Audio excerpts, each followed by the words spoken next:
Alright everyone, that's a wrap.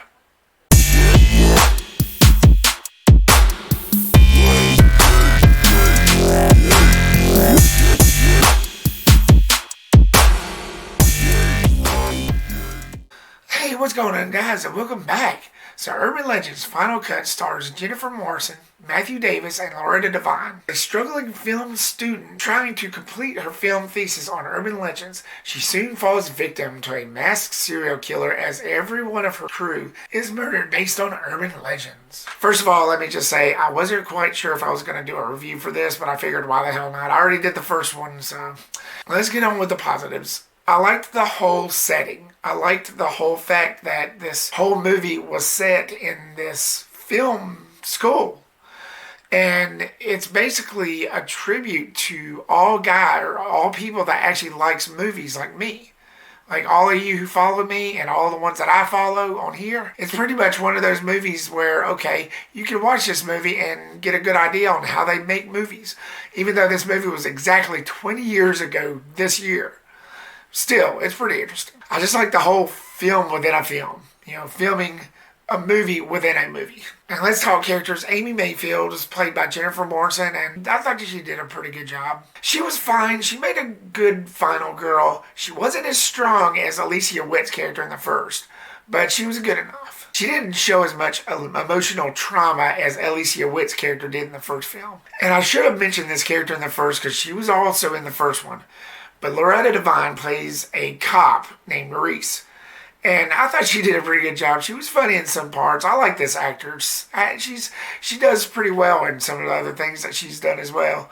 She was in a Tyler Perry movie. I forget which one. And she's in a show right now on Netflix. I forget the name of that too, but I find her to be pretty funny. Although I do have a little negative about her character in this film, which I'll get to later. Moving on to my next, and I only got one. The kills. They were okay. There was one particular kill that I did enjoy, but the rest of them were, The first film's kills will always be the best to me, but the kills in this, they were okay. Let's get into the negatives. This one was not all that strong. I mean, compared to the first one is just triumphant over this one. First of all, let me just say the screenplay was just cheesy. It was overly stuffed with jokes and movie references that really didn't need to be in there. They went overboard with it. It just made it seem very, very cheesy. The tone and pace, it wasn't as strong. It lacked suspense. The horror seemed but a tenuous background. The horror was sort of an acquired taste, like liver. The killer was a total letdown. It just lacked that badassery that the killer from the first one had. In this one, he looked more like a ninja from an anime series. You got the mask and the black robe all the way down, and it just seemed too out there. I just couldn't get into it. I didn't find this killer scary. I didn't find him tense, not as much as the killer in the first one. That whole raincoat vibe definitely did it for me in that one, but in this, like I said, the killer in this lacked the total badassery and the brutalness that the killer had in the first one. Was not satisfied at all. And the score was not creepy. You know, I should mention that this film was directed by Ottman, who also scored it. He mostly does score for films. I think he should stick with that, but not even his score in this film saved Urban Legends Final Cut. It lacked tension, it lacked emotion, and it lacked horror. Going back to what I was saying about Loretta Devine's character, she lacked common sense. After everything she'd been through in the first one, people not believing her about the events that was occurring, and people giving her grief, she then just turns around and does the same thing to the main character in this, to Amy.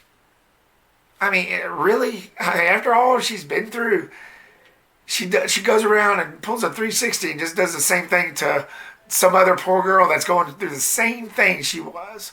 It just didn't make no sense. She was playing it off as complete dumb. So my final thoughts, it wasn't the best. It was a definite decline from the first one, but I have seen worse. Turning in Grudge. I'm going to give Urban Legends Final Cut a D. My rating system will change soon. I've been getting a lot of questions mainly for my friends in person about it. So my rating system will change soon, so be on the lookout for that. So Urban Legends Final Cut, what are your thoughts? Did you think it was an improvement over the first one? Did you think it was justified, or did you find it terrible? Did you find it overly saturated with no sense of originality or effort in the sense of tension and horror? Leave me your comment down below and give me your thoughts. Thank you so much everyone for liking this video. If you like this content, I ask you to subscribe, like, and get reputation. Look forward for more reviews and videos coming very soon. Peace, rep out.